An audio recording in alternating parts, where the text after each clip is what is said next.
Hi guys, Jason here with Starlover Real Estate. You want to know how I turned $10 into $6,444 in a couple days? Of course you do. Stay tuned, I'm going to show you how.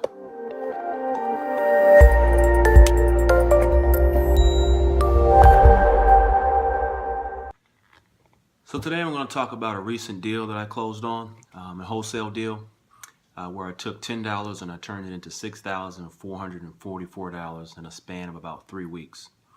So let's just go ahead and get started. So I think it was on a Wednesday. I got a call from a seller through one of my marketing campaigns, and she says, "Hey, I need to sell a house, a rental property.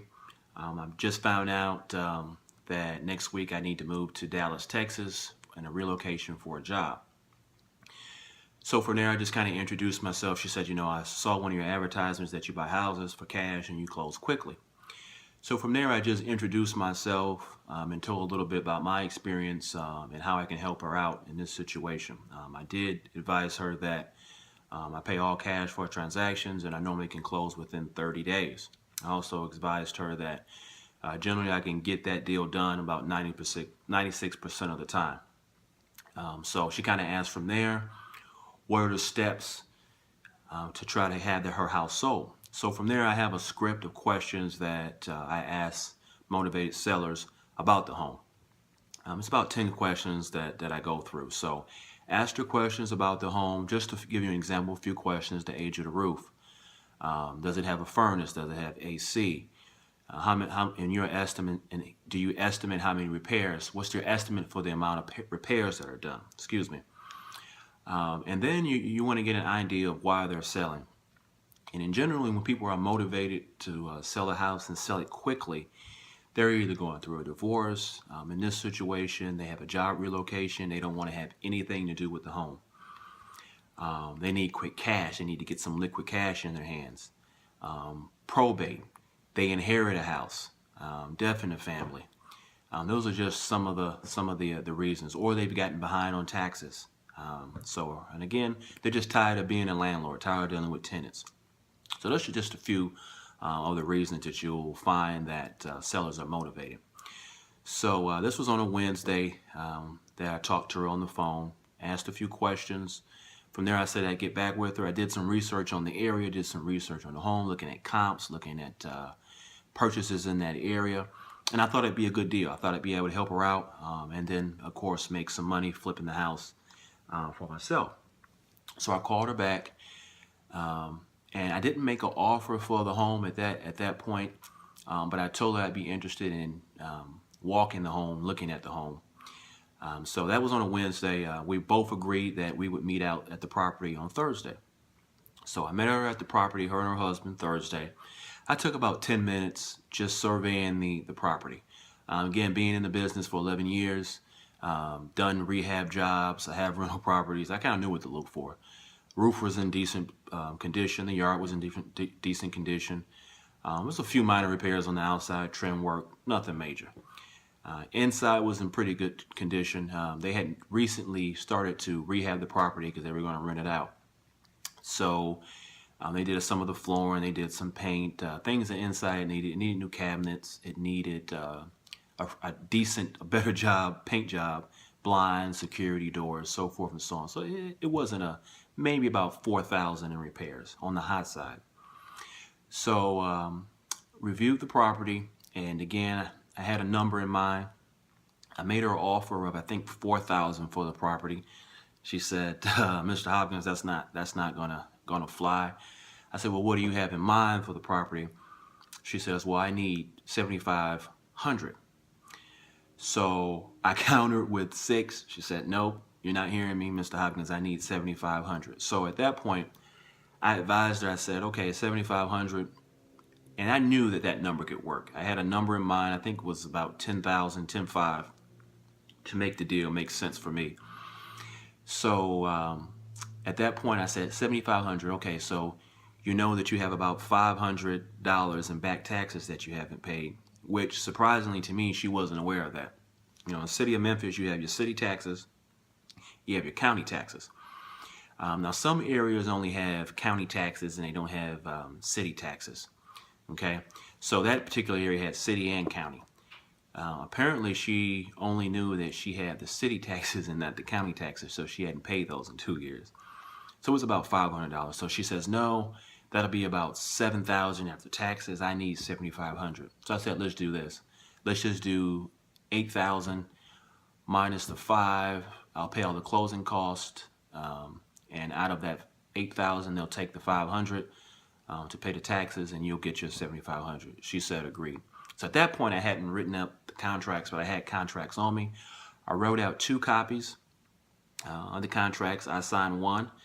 I signed both copies. They signed both copies. They kept a copy, and I kept a copy. On that contract, I put on there that we were closed in 30 days, cash. The property is as is, and the purchase price was $8,000.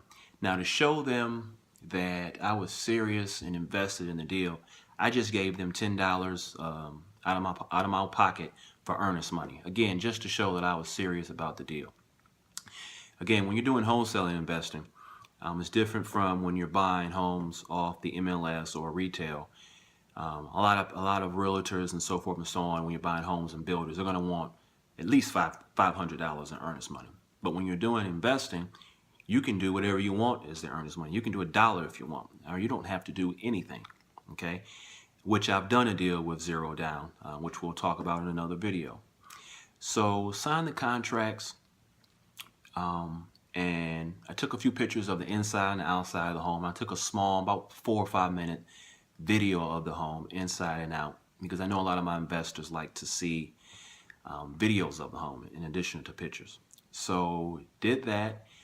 Thursday, went home, jumped on my laptop, put together a synopsis, a brief review of the property and the pictures, kind of a marketing exposition, so to speak, and I started sending it out to my investors, ranging from investors in Florida, Houston, California, and Brazil, and here in Memphis as well. And these investors are cash investors. They pay cash.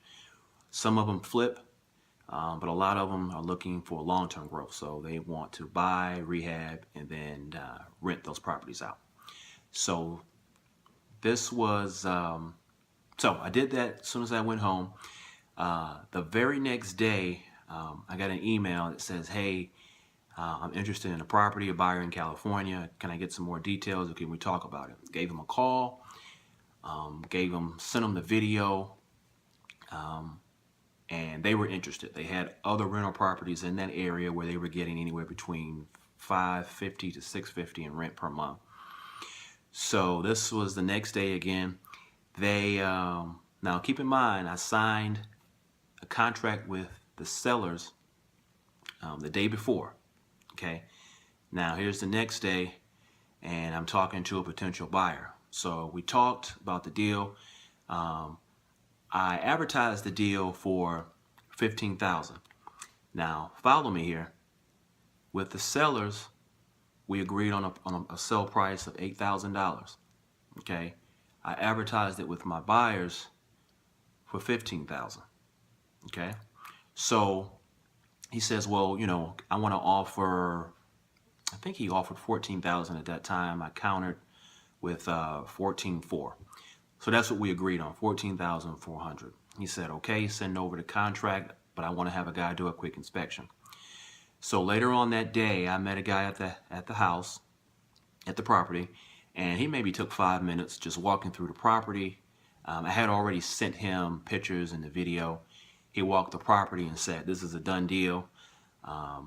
You were dead on with the repairs, maybe about $4,000 on the high side. So he called his investor and said, hey, this is a done deal. I don't see any issues.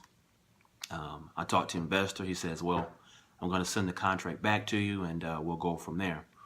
So I drove home, jumped on my laptop again, and he had sent the contract. So now I had a contract with the sellers for $8,000, and I had a assignment contract with the buyers for $14,400. Okay. Again, I didn't put 30 days to get the transaction with the buyer. I put about 2 weeks maybe about 2.5 weeks to close on the transaction. So from there, I think by this time it was about 5 or 6 o'clock. I had both contracts. Again, I've done deals in the past, so I had a relationship with a title company here. Sent her both contracts and a brief review of what was going on with the deal. She reviewed them. She gave me a call, and we talked about it for a few minutes. She says, hey, I'll get started with running title.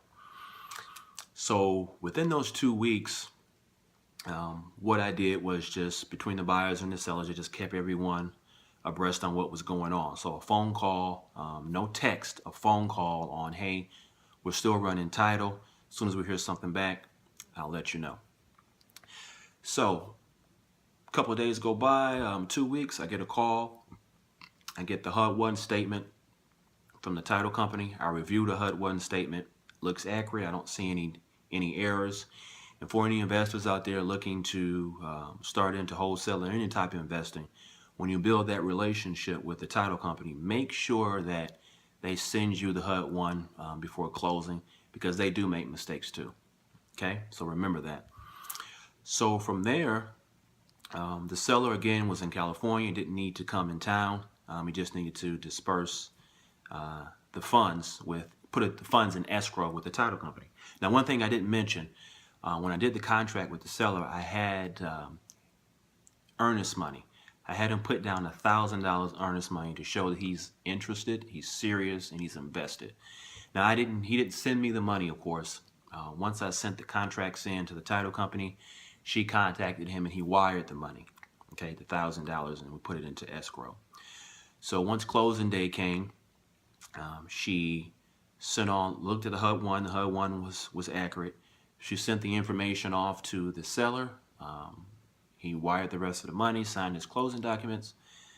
Then she contacted me to have the buyers come in. I contacted the buyers. They just so happened to be in town from Dallas. That took a couple days off to move some more items.